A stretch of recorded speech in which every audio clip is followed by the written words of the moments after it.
ഇപ്പോൾ ഹാരിസൺ എസ്റ്റേറ്റിൽ നിന്നും ചെറിയാൻ എം ജോർജ് ഒപ്പം ചേരുന്നുണ്ട്. ശ്രീ ചെറിയാൻ എം ജോർജ്, നമസ്കാരം. ഈ ഹാരിസൺ എസ്റ്റേറ്റിൽ ഒരുപാട് പേർ കുടുങ്ങിക്കിടപ്പുണ്ടോ? നിലവിലെ അവസ്ഥ എന്താണ്? ഏകദേശം 400ഓളം കുടുംബങ്ങൾ ഞങ്ങളുടെ മുണ്ടക്കൈ ഡിവിഷൻ, സെൻട്രൽ റോക്ക് എസ്റ്റേറ്റിലെ മുണ്ടക്കൈ ഡിവിഷനിൽ ഇത് അഫക്റ്റഡ് ആയിട്ടുണ്ടെന്നാണ് എനിക്ക് കിട്ടിയ വിവരം. അതിനകത്ത് 2 സ്റ്റാഫ്, ഒരു ഫീൽഡ് ഓഫീസർ, ഒരു അസിസ്റ്റന്റ് ഫീൽഡ് ഓഫീസർ കുടുംബവും മിസ്സിംഗ് ആണ്. അതുപോലെ തന്നെ ഏകദേശം 8 തൊഴിലാളികളും മിസ്സിംഗ് ആണ്. ഇത് കഴിഞ്ഞ 2-3 ദിവസത്തിനുള്ളിൽ പലരെയും ദുരിതമേറിയ ഏരിയയിൽ നിന്ന് മാറ്റി പാർപ്പിച്ചെങ്കിലും അതുപോലെ തന്നെ NDRF, അതുപോലെ ഫയർ ആൻഡ് റെസ്ക്യൂ അവരവിടെ നിലയുറപ്പിച്ചിട്ടുണ്ടെങ്കിലും ഈ ഭാഗങ്ങള് ദുരന്തത്തിന് അതീതമായിരിക്കും എന്നുള്ള പ്രതീക്ഷയിലാണ് ഉണ്ടായിരുന്നത്. അൺഫോർച്ചുനേറ്റ്ലി ഇന്നലെ രാത്രി ഉണ്ടായത് ഒരു അപ്രതീക്ഷിതമായ സിറ്റുവേഷൻ ആയിരുന്നു. അവരവിടെ തിരച്ചിൽ നടത്തുകയാണ്. എത്രയും പെട്ടെന്ന് മഴ ശമിച്ച് അവരുടെ കണ്ടുപിടിക്കാൻ സാധിക്കട്ടെ എന്ന് പ്രാർത്ഥിക്കുന്നു.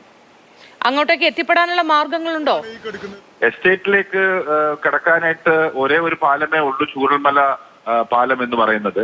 അതിപ്പോൾ തകർന്നിരിക്കുകയാണ്. അപ്പം മറ്റൊരു രീതിയിൽ റോഡ് മാർഗം എത്താൻ സാധിക്കില്ല.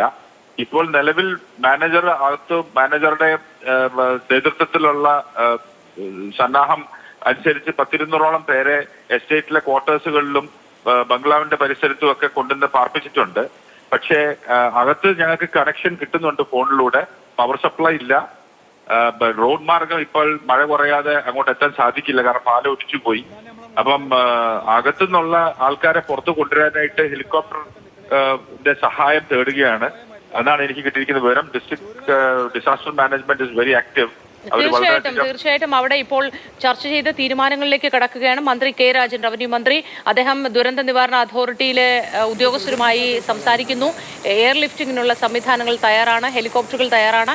എത്രയും പെട്ടെന്ന് അവരെ അവിടെ നിന്നും രക്ഷിച്ച് പുറത്തേക്ക് കൊണ്ടുവരാനുള്ള മാർഗങ്ങൾ നടക്കുന്നുണ്ട്. ചെറിയാൻ എം ജോർജ്, എത്രയും പെട്ടെന്ന് നമുക്ക് അവരെ രക്ഷിക്കാൻ കഴിയുമെന്ന് തന്നെ വിചാരിക്കാം. ഒപ്പം ചേർന്നതിന് വളരെ നന്ദി.